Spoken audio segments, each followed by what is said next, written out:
Good evening, everyone. How's everyone doing today?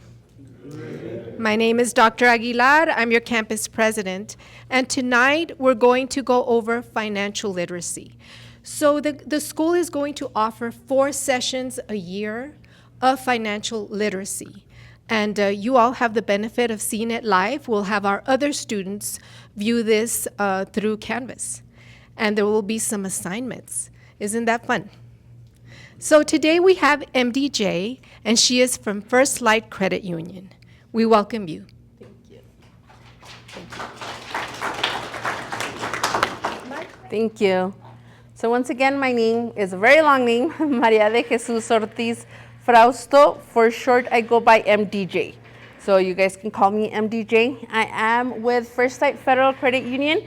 I am a business development. I am a certified financial counselor as well. So I am certified to be able to give these classes out. I wanted to give you guys a brief overview of FirstLight. Do any of you guys have accounts with FirstLight? Okay, I see some yeses, that's good. So we have been in business for over 65 years. We are in both Las Cruces, El Paso, and Fort Bliss. We are the only financial institution that has branches inside of base as well. We have 3 locations in Las Cruces, 7 of them in El Paso, and we also do video banking. And actually earlier today, we did receive an email. We were named one of the top 5 financial institutions in the state of Texas. So that does say something about us. So today I'm here to talk to you guys about debt. Who can tell me what debt is? No? We're all free and clear. None of us owe anything? Yeah, we owe some stuff. Bills, mortgage.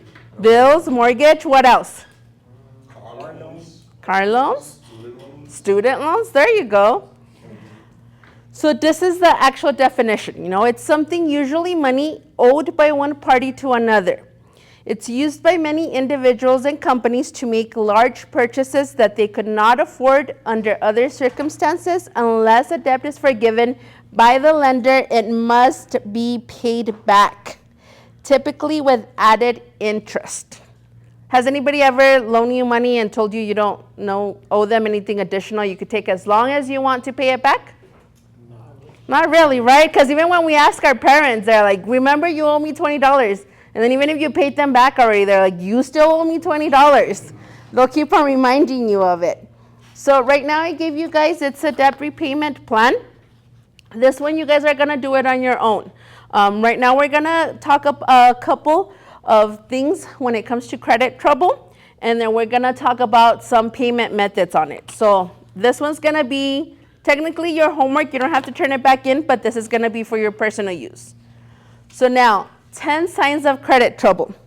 Do any of us know when we're in trouble? Do we admit that we're in trouble though? No, right? So that's the difference between it. So now, 10 signs of credit trouble. And let me ask you all first, how many of you know your credit score? Okay, I see a couple of it. I won't ask if it's good or bad or the number. So each one of you guys know what it is, and I'm glad some of you guys do. I'll let you know a little bit later on how you can pull your credit report. It is free to get it once per year. So I'll put up that information. But 10 signs of credit trouble. The first one, paying only the minimum amount due on your credit cards. When you pay the minimum amount due on your credit cards, what are you paying? Interest. Yes, it's mainly just the interest. So if you owe $1,000 and it says minimum $25, you're just paying for the interest. You're not paying off anything of what you owe. Second one, charging more each month than you make in payments. So if you have $1,000 limit, let's say you used 500 of it, and your minimum payment, once again, it's $20.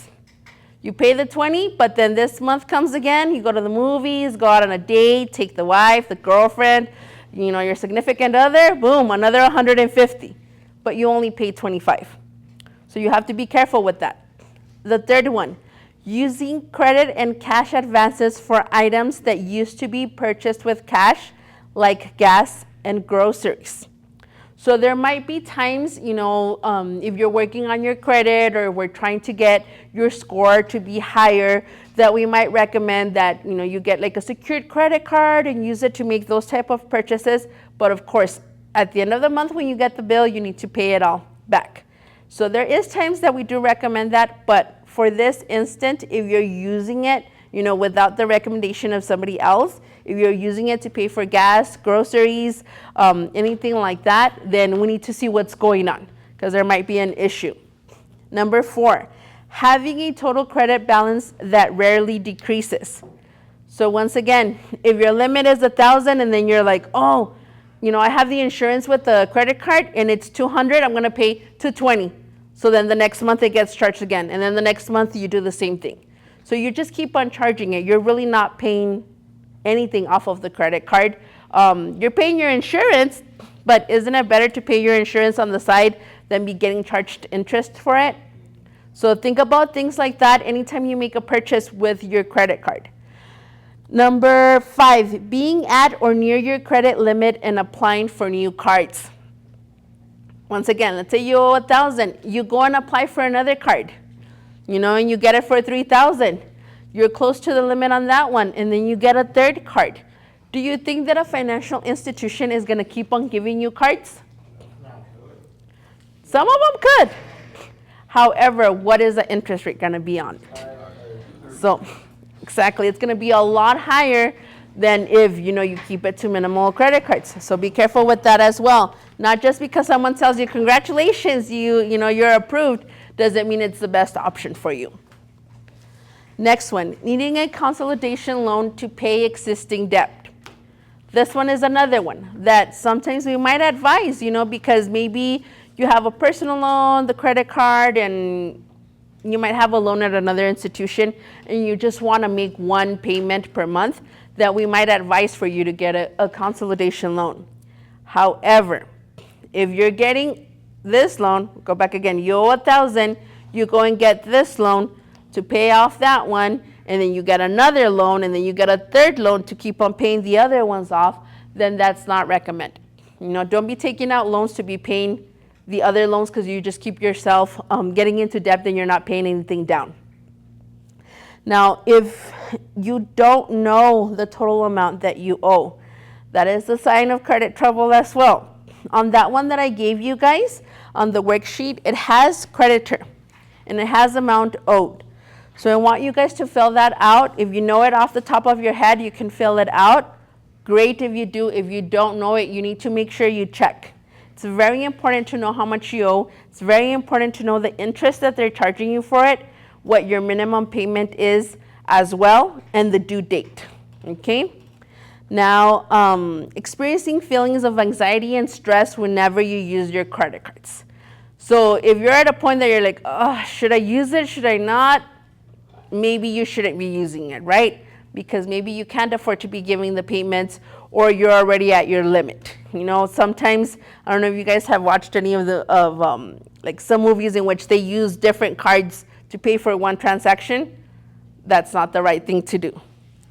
Draining your savings to pay debt. So you always have to have a savings. Even if it's a small savings, you need to have it. It's understandable that you should, if you have debt, sometimes a lot of the times they say, you shouldn't have a savings if you owe stuff. You should focus on paying the stuff first. However, we saw what happened with the pandemic. A lot of people lost their jobs. A lot of people didn't have a savings fund to pay for, anything, even just the necessities. So make sure, no matter if it's $1, $2, $5 that you're able to put into your savings, go ahead and put it into your savings. How many of you guys already have a savings? How many of you guys have at least 6 months worth of bills in your savings? I saw some hands down, so we can work on that. So advice is for you to start, and you could start small. Go ahead and add up everything that you have as an expense for a month, and that could be your first goal. Saving for expenses for 1 month. You did that 1 month, then go and try to do 3. You did 3, then go for the 6 months. So what is recommended usually is for you to have a year worth of expenses on your savings account, and that's what it's called, an emergency savings. So that's what you guys can work towards, but we could start small. I mean, you can even start with 1 week, whatever goal is achievable for each one of you. Now, the 10th one, making bill payments late. How many of you guys have paid late? Okay, we have honest people. We have honest people in the crowd. That's good. So, it happens. Sometimes life happens. We forget the date. Or, with utility bills, I've noticed that, sometimes they put the 18th and the next thing, the next bill's on the 16th and then it goes to the 20th, depending on the month that it is because of the cycle of days. So it's very important, again, to know when your bills are due. And even if you have anything on auto pay. Do any of you guys have Netflix, Prime, anything like that on auto pay? Do we know when it gets taken out of the account? And we should know, because there's something very important. When it comes to auto pay, usually if it lands on a weekend or on a holiday, they're going to draft before. So for example, tomorrow's a holiday, we're closed. If the due date was tomorrow, they'll usually draft a day before. If it's on the weekend, let's say that due date lands on a Saturday, for the most part, maybe sometimes you'll see it that it drafts later, but be more advised that it's going to draft it before. So you have to make sure you have that money in there as well for when it's going to draft any auto pay. I was giving an example earlier today that I don't know if of any of you guys that have Prime. I don't have Amazon Audio, and for some reason this month, and I barely saw it this week, it charged the Amazon Prime and then the Amazon Music. So I was like, what is going on? Like, why do I have two charges? But if we tend to not to look at the account or forget or try to go and see what has been charged, things like that can happen. And you never know, they might be charging you for something that you don't even use for a couple of months. So be very careful with those things. I'm going to go over two different strategies when it comes to paying down your debt, okay? And on the sheet of paper that I gave you guys, you're going to put on the top or on the bottom which one of the two you guys are going to use. Because we're going to do this repayment plan and all the debt that you guys have, so that next time that I'm here and we redo it again, we could see that those payments or those balances went down, okay? So the first strategy is called the snowball method. So the snowball method basically means that you rank your loans or credit cards or any loan that you have, vehicle, you could even add your mortgage on there, and you rank it from the smallest balance to the highest balance. So it's a snowball, a snowball starts small and it keeps on going down and it becomes big. So what that means is that's how you're going to tackle on paying off those loans. You could start with the smallest one first. Once you pay that one off, then you're going to focus on the second biggest one, pay that off, and continue until you finish paying off all of your loans.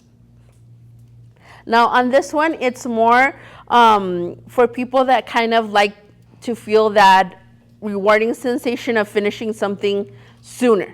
So this one doesn't take into consideration the interest rate that you have on it or anything like that. It's just the balance. So this might be the method for you or it might not. The second one that we have is the avalanche method. Now this one does keep in mind the interest rate that you're paying. So on this one, you're going to rank your loans from the highest interest rate to the lowest. And how this one works is you're going to go ahead and try to tackle or pay off that one that has the highest interest rate first. No matter the amount, you're going to pay that one first, and then you'll keep on going to the second one that has the second highest interest rate, and so on until you're done with the last one that you have, whether it be a loan or a credit card. And on this one, it's more for people that might want to save more money, just because, of course, if you are paying something and the interest rate is really high, that's the one you want to get rid of first, instead of doing whichever small amount it is. And it depends. You never know. Maybe the one that you have the smallest amount one is the one with the highest interest rate. So I know some of you guys said you knew the interest rate you have on your current loans, correct? Yes? Are they high interest or low? High. A lot of them are very high. And right now with the way interest rates, it's, I don't think it's even existent to see like a 1 or 2% unless they're doing in-house financing. So other than that, everything, if you have a great credit score, starts from an 8% on up when it comes to like a vehicle. It's like at a 4 when it starts to homes. Personal loans, you're like at a 12. Credit cards, a lot of them are, depending on where you get it, like a 20%, but there's some that are like at a 38, 40% interest rate. So keep that in mind. So I'm going to show you guys on this one. It's called The Power of Paying More. So this is, I hope you guys can see the whole thing. This is an example of how it helps when you pay more than the minimum. Okay, so remember, we said if we just pay the minimum, what are we paying for? Just the interest. All right. So on this one, it says if you pay the minimum, which let's say it's 2%, right here we said we owe $2,000. So more or less, it's going to be less than $40. The interest you end up paying, remember, we borrowed $2,000, okay? On interest, it's $4,943. What can you guys do with an extra $5,000? Yeah, you can somebody mentioned earlier, buy a car. There is cars that are for like $5,000. So do you want to spend $2,000 and then have to be paying for almost like a car, $5,000 just for borrowing $2,000? Not really, right? I'm not telling you guys not to borrow or not to spend on it, but it's how we repay it back that's going to affect us at some point. Now on this one, it can take you up to 30 years. Think of how old you are. Add 30 years to it, okay? Up to 30 years for you to pay it back. Well, we don't know where we'll be, right? But I mean, what if by that time, I don't know if any of you guys have kids. Maybe you have grandkids by then. Or if you have kids, maybe your kid's going to be helping you pay it off by that point. 30 years, guys. Now, if you do what it's called the power pay, which, you're going to pay a little bit more. So in this instance, let's say the minimum was $20 and we're going to pay the $40. Now, on interest, you would be paying around $1,904. I mean, you'd be paying still double of what you borrowed for it. And it can take you up to 8 years to pay that off. Okay? Let's say you went and, purchased new shoes or anything like that. Do you think that they're going to be useful for the whole 8 years? I mean, they might be good for like 2 years, but for 8 years, I doubt it. Now, if you pay $10 extra each month, so more than 40, we're going to do 50, okay? This will bring down the interest to $1,113. And this will, go down on the years that it takes us to pay. So this will only be 5 years. Now, let's say you pay $50 extra each month, okay? Now we're at paying 90. Interest will only be $491. And then it'll only take you about 2 years and 3 months. If you're a total rock star and you're going to pay $100 extra each month, so we're going to be at 140, then that brings down the interest to $280, and it'll only take you about 1 year and 4 months to pay it off. So anytime that you're going to use a credit card, or even if you're going to take out a personal loan, really think of what you're going to use that money for. And if it's going to be worth all the time that it takes you to pay it back and all the interest that you're going to pay. Okay? Because sometimes we don't think about it that way. How many of you guys have kids? Spouses? Significant others? And then we get, because I am that wife, I'll be like, oh, it's because I saw this really nice purse, and like my birthday's coming. Or kids, what is it? Somebody was telling me that there's another PlayStation coming out. I was like, don't we have like 5 or 6 already? Like, what do we need another one for? But I mean, it's understandable, and I'm not saying not to buy it for your kids or anything like that, but it's better for you to save that money to buy it than for you to pay that interest. How much was a PS5? Weren't they doing it for like $600? $600, right? A new iPhone is about $1,000, so any new phone is like $1,000, $1,500. So, right, you need a credit check for some of those. So think about that. $2,000, let's say it's the $2,000 that you borrowed, And then in 8 years, is that phone gonna be good in 8 years? In 8 years, we're already gonna be at PlayStation 14, We're already gonna have, I don't know how many loans or credit cards for those new ones. So really think about that when that happens. And if it's with your kids, it could be, the right time to teach your kids how to save. Tell them, help me do this around the house. Every time you do this, then you can save that money up and match it. They don't necessarily have to come up with the $600 because it might be hard, but you tell them, you come up with $200, I'll match you the $200. You come up with this much, then I'll match you that much. With significant others, it's a little bit harder, right? Because they're our own age and it's kind of hard to kind of do that with them. But I mean, you can explain to them why it's important to save. And you can explain to them on, when it comes to the interest rate. You could tell them, yeah, we could get you that purse, but I'm going to have to buy it with the credit card, and this is how much it's going to be. Wouldn't you rather have, those additional $2,000 to buy something else for yourself? Wouldn't you rather us save the money and then get the purse rather than do it now? It's stuff that if you talk to them about it, it might be hard at the beginning, but if you explain the why and what can benefit them from it, they might understand. Now, there is one thing our mortgage loan officers usually say. If you pay additional $100 per month to your mortgage, every year that you do it, it will cut off a year of your mortgage loan. So, and it's $100 that you're putting just straight out to it. So it'll cut off a year. So instead of 30 years, now it's 29 years. And if you keep on doing it every year, then that's gonna lower it down even more. Think of it as well, like when it comes to savings.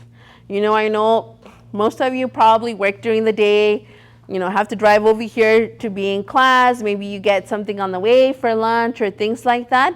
But a lot of times, maybe it's easier for you to purchase a water bottle and, bring your water rather than stop somewhere, or buy fruit and put it in there if it's gonna taste funky. Or sometimes a 3-liter Coke is better for you to purchase it and every day put a little bit rather than, going to the store every single day and purchasing something. So think about what little sacrifices you can make on your everyday life that can help you with it. I can give you guys my example. My husband and I sat down, and we usually sit down and look at what we spend and making sure, of course, that they charge us the right amount and everything. But I noticed that I was spending like $300 on Starbucks. $300. I know, it's ridiculous, guys. It is. But when I was thinking about it, I wasn't really noticing it because I would go in the morning. It's like, once I would get a coffee, I'll get a little bread or a little breakfast from there, right? And then during lunch, I'd be like, I'm already tired. Like, I should get another coffee. Boom, another coffee. And it adds up, and I was doing it way too often, almost every day. And at that point, I was like, no more Starbucks, make my cafecito at home, bring a little extra. I even have a little, I bought another one for work so that I can, if I need a midday coffee break, I can make some more because I don't like the one from our break room. But there's things that you can do. See what it is that you can maybe, and not necessarily sacrifice, but what can you save on that you can either put it on to pay off what you owe or put it into your savings. Now, it's very important to come up with a budget. And our next, I'm not sure if you guys will be the same class, but our next one will be on budgeting. So we'll go over some stuff like that. But it's very important for you to know how much are you getting in income, And if you have a joint account with your spouse, with your significant other, or whoever it might be, how much money is coming in? How much money are you saving? We go back again to the emergency savings, making sure you have money saved up. Expenses, what are you spending on? Are you going out? Do you feel like you're not spending enough time with your family Monday through Friday? So Saturday you try to take them everywhere that you can, breakfast, lunch, and dinner, but is it really helping? How much are you spending with that? I can tell you with me and my husband, last time we went to Cracker Barrel, and that was like the cheapest. We used to pay like $20, $25, and last time it was almost $50. I was like, what? I'm like, it's 2 people. What did we eat?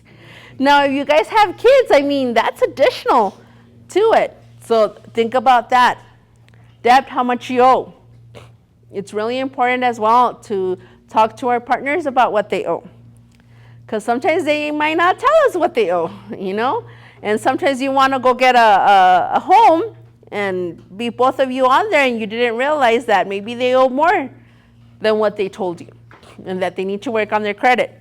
So very important to talk finances as well. This one is different, this budget worksheet. That's the one that we're doing on the next one. But this one is just kind of to show you on how to do like your expenses. And you could do it on a monthly basis. What works for me might not work for you. Maybe you like to have it on a spreadsheet. I like to write down my stuff. So what I do, I have a notebook just for it. I write down what is due, the day that is due, and then I just cross-check it with my financial institution, with my account, to make sure that everything got drafted. I've even put kind of a more or less how much we spend of gas on our vehicle, just so that I know, like, you can't use that money that's used for gas. And the main thing that we always do is take out money out of there and put it in the savings. If I don't see it on the checking account, it's not there, I can't spend it. So if it's easier for you guys, some people rather wait till the end, once everything is paid, see how much is left over and put it in the savings. That does not work for me. What works for me is to take it out first.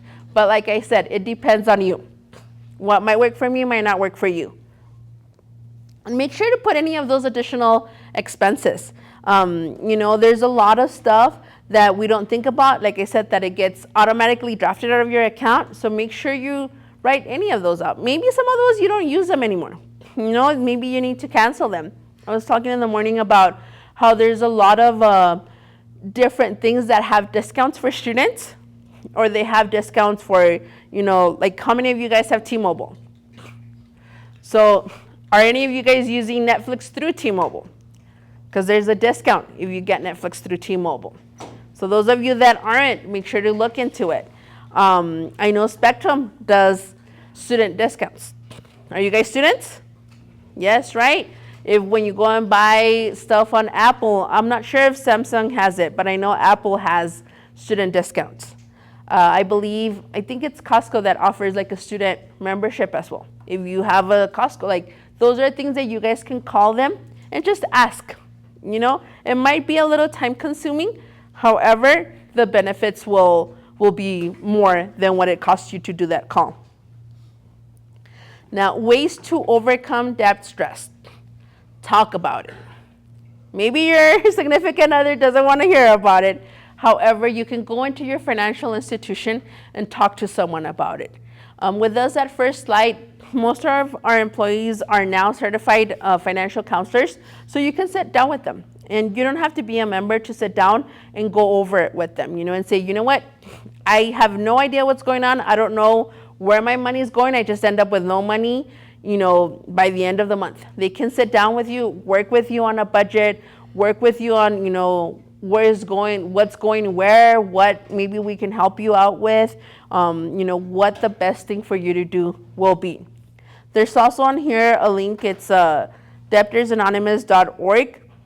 Basically, there's you don't have to see someone basically face to face. I mean, if you feel like you don't want to talk to someone like that to talk about your problem or anything like that, there is other professionals online that you can talk to without having to see someone. Because I know a lot of the time sometimes like, oh, it's because I know someone that works there and I don't want them to know my financial, situation. Then there's other avenues. Second, confront the problem. So do not hide from bill collectors. Do not hide. And that's when it's current loans that you have. So with any current loan that you have, if they call you because you're past due, if you're behind, anything like that, answer their call. There's many things that they can do to try and help you out. Specifically with our collections team, they've gone above and beyond for a lot of our members that maybe are in hard situations, that maybe can't make their payment on time or things like that. But if you don't answer, there's no way of us knowing that you're having troubles or any type of problem that is going on and on why you're not able to make it. So keep that in mind, and with whoever else you have loans or anything like that. Now, a couple of things that I wanted to add onto this one. When you do a late payment, it stays on there for 2 years on your credit report, any late payment that you do. Usually financial institutions, depending on which one you have, might wait the 30 days for you to be 30 days late before they go ahead and report it to a credit agency. They might wait 60 days, 90 days. Depending on who you have it with, it depends on what they do. There's others that, if it's a car loan, specifically those institutions in which are the very high interest rates, they 1 month and they'll go in and repossess your vehicle. So it's very important to know those dates to try not to be late. Now, when it comes to repossession of vehicles, I did want to mention this other portion because sometimes we think, oh, they take the vehicle, we don't know anything anymore. We don't have to pay anything. That's not the case. Let's say you got a loan of $15,000 to get that vehicle. You fell behind, you still owe $13,000, let's just say.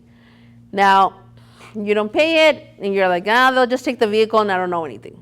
We take your vehicle, they try and sell it at an auction. Sometimes they get more or less depending on what it is. Say they get $3,000 for it, they'll deduct those $3,000 to the $13,000 that you owe. You still owe $10,000. So those $10,000, you still have to pay them because that's what you got the loan for. So keep that in mind. Any repossession of a vehicle does stay on your credit report for 7 years, around there. So do you guys think that if somebody sees that they took your vehicle, they repossessed it, is somebody else going to lend you money for another vehicle? They might. But is the interest rate going to be a low interest rate? They'll probably charge you 50, 60% interest rate. They'll get you a vehicle. However, you're going to be paying more on the interest than you are on the actual vehicle.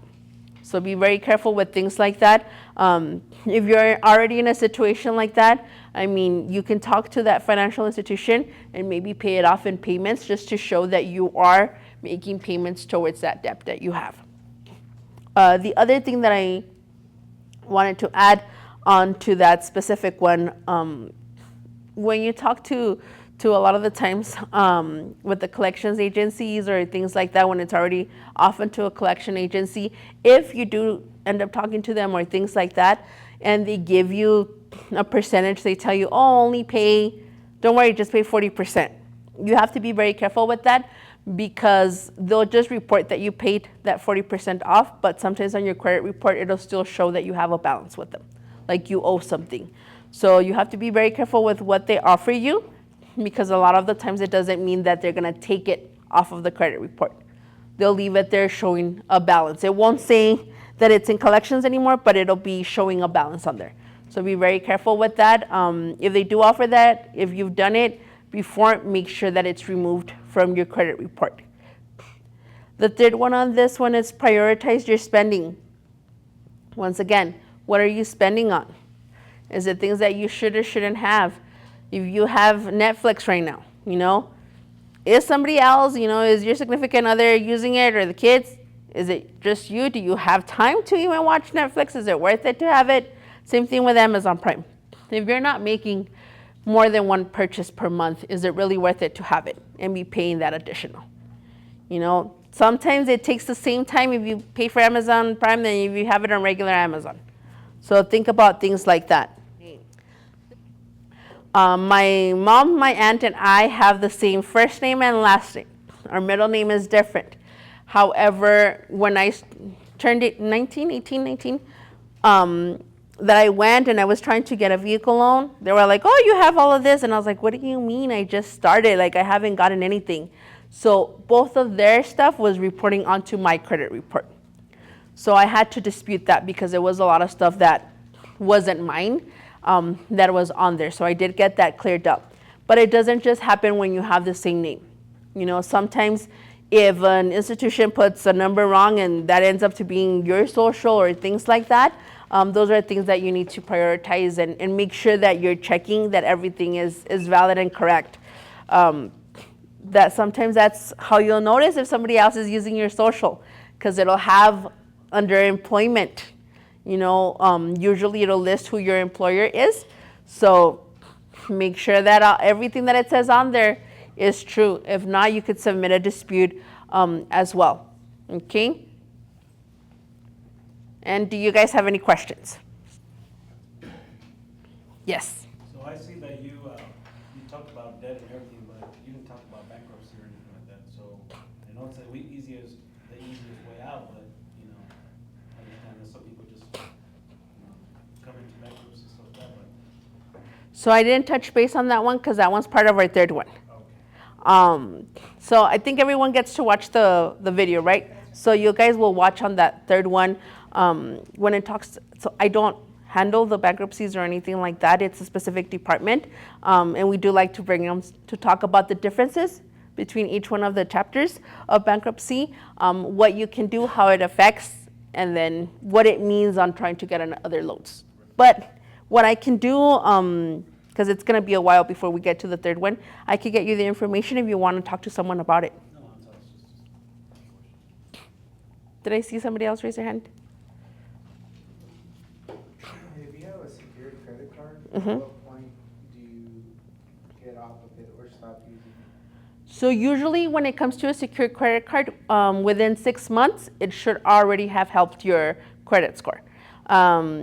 Recommended is at least for a year before, and it's not that you're gonna remove it or close it out. You're just they kind of upgrade you into a regular credit card. So depending on your financial institution, I know with us, basically it's just kind of taking away the secured part and then making it into a regular credit card so they can release the funds for what you have onto it. But within 6 months, it should have already helped you out, but we recommend at least 12 months. Any other questions? So can you like try to access all that through the website that you showed us? For the credit report, No, like trying to get a secure card or something about that. yes, so if you are looking for, savings account, checking account, secured credit card, any loan product, you can go to our website. It's firstlightfcu.org, and it'll have it on there. You don't necessarily need to go to our branch to do any of that. You could do it online. You could do it via phone. Like I said, I know because you guys are limited on time since I'm pretty sure you guys work and then come to school, so you could do it that way. Usually our video banking is open from 8 a.m. to 8 p.m. So you can access video banking as well. It's on the website. And then Saturdays from 8 a.m. to 1 p.m. And I am the student loan advisor. Okay, as we're talking about debt and credit, the ones that have student loans, that is a debt, obviously. But you have rights and responsibilities when it comes to student loans. Okay, just keep in mind, I just want to give you like a heads up. With your student loans, you have the right of 6 months of grace period. What happens during those 6 months of grace period? You don't have to make payments. But keep in mind that your unsubsidized loans are accruing interest. So obviously you are more than welcome to make payments. It will not affect you. Well, we recommend you do it, okay? Now what happens after your 6 months of grace period expires? You will enter what is called repayment. That means it's time to start making your payments. So your student loan servicer should send you an email or maybe by mail, reminding you that your payment is going to be due, okay? Let's just say that for whatever reason, you cannot afford your monthly payment. Make sure you contact your student loan servicer. And first of all, make sure you all know who you owe. Remember, it is the Department of Education. These loans will not go away. If you ignore them, what will happen? They will garnish. Student loans, they will garnish from your wages or from your taxes. Once that happens, they've added ridiculous fees to your account, okay? So make sure you know who you owe and your due dates. Again, if you cannot afford your student loan payment, there is always help available, okay? When you guys graduate, everyone that graduates will be placed on what's called a standard plan. What does standard plan mean? It means it is the highest monthly payment, but you pay off your student loans in 10 years. Okay? But life happens. You never know. If that were the case, there's other plans available to assist you. There's other plans that can maybe place you on a $0 payment a month for 12 months. Even if you're on a $0 payment a month, that helps your credit because it counts as a payment every month. So believe me, it will help your credit, okay? So please do not ignore your student loans. There's always help available. It's either with your student loan servicer or with us. We have financial aid office. There's my office, student loans. We're always here to help you. I basically deal with the students that left the college, that cannot afford their student loans. That's what I'm here for. Okay? I help them, search for the best option so they will not default on their loans. First day you don't make your payment on your student loans, it's delinquent. Okay? After 270 days, if you completely ignore your student loans, that's when it's transferred to collections, and then the garnishment process begins. So there's actually and honestly no need for that. With student loans, keep in mind, yes, it is a debt, okay? But there's always help available. I just advise you, do not ignore your student loans. There's always help available. Again, feel free to contact financial aid office or myself, student loan department.